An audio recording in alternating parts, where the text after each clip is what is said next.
కరీంనగర్లో అన్ని రకాల వ్యవసాయ యంత్రాలు లభించే ఒకే ఒక చోటు Excel Agri Solutions Peddapalli bypass road Bommakal Karimnagar ఇప్పుడే సంప్రదించండి. మనవడంటే ఇలా ఉండాలి అనేలా చేశాడో యువకుడు. తాను చదువుకోకపోయినా ఇంజనీర్ అవతారం ఎత్తాడు. యంగ్ ఏజ్ లో అందరిలా ఎంజాయ్ చేయలేదు. హైటెక్ యుగంలో చేస్తున్న పనిని గిరిజనంలో చేసి చూపాడు. పేరుకు పేదోడైన గుణంలో ధనవంతుడని మించిపోయాడు. తన నాన్నని కన్న తల్లికి మనవడి రూపంలో రుణం తీర్చుకున్నాడు. అందరి చేత శభాష్ అనిపించుకున్నాడు. ఎవరా యువకుడు, ఏమా కథ ఇప్పుడు చూద్దాం.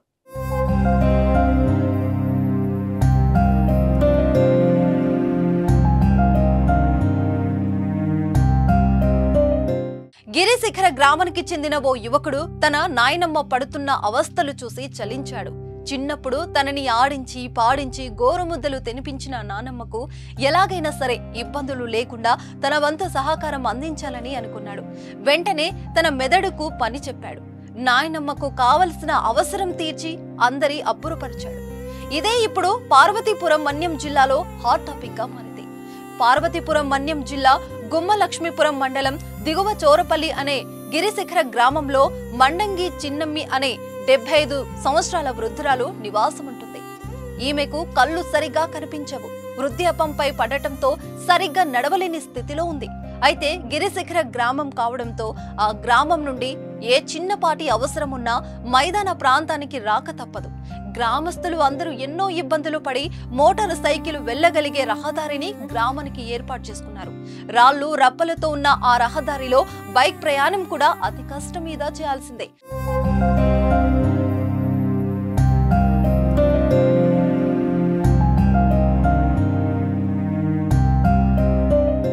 అయితే ఇదిలా ఉండగా చిన్నమ్మికి కురపం మండల కేంద్రంలోనే ఏపీ వికాస్ గ్రామీణ బ్యాంకులో బ్యాంక్ అకౌంట్ ఉంది. తనకు వచ్చే పెన్షన్ డబ్బుతో పాటు తన వద్ద ఉన్న కాస్తో కూస్తో డబ్బును ఆ అకౌంట్ లోనే దాచుకుంటుంది. తను దాచుకున్న సొమ్ము కోసం తన ఖాతా ఉన్న ఏపీ వికాస్ గ్రామీణ బ్యాంకుకు వెళ్లాల్సి వచ్చింది. కానీ ఆమె అక్కడకు వెళ్లలేని పరిస్థితి తలెత్తింది. కనీసం మోటార్ సైకిల్ పై కూడా కూర్చునే ఓపిక ఆమెకు లేదు. దీంతో ఆమె పరిస్థితి గమనించిన ఆమె మనవడు మండంగి శివ ఎలాగైనా సరే తన నాయనమ్మను బ్యాంకు వద్దకు తీసుకెళ్లి ఆమె అవసరం తీర్చాలని నిర్ణయించుకున్నాడు. ఎప్పటికప్పుడు తన నాయనమ్మ అనారోగ్యానికి సంబంధించిన అవసరం కానీ ఇతరత్ర చిన్నపాటి అవసరాలైనా తీర్చడానికి ఇబ్బంది ఉండకూడదనే ఉద్దేశంతో వినూతంగా ఆలోచించాడు. తన వద్ద ఉన్న పరికరాలతోనే తన నాయనమ్మను కూర్చునేలా ఒక వాహనాన్ని తయారు చేయడానికి సిద్ధమయ్యాడు. అనుకున్నదే తడువుగా వాహనం తయారీలో నిమగ్నమయ్యాడు. తన వద్ద ఉన్న పాత మోటార్ సైకిల్ చక్రాలు ఒక పట్టే మంచానికి బిగించి తాళ్లతో బలంగా కట్టి ఒక ట్రాలీలా తయారు చేశాడు.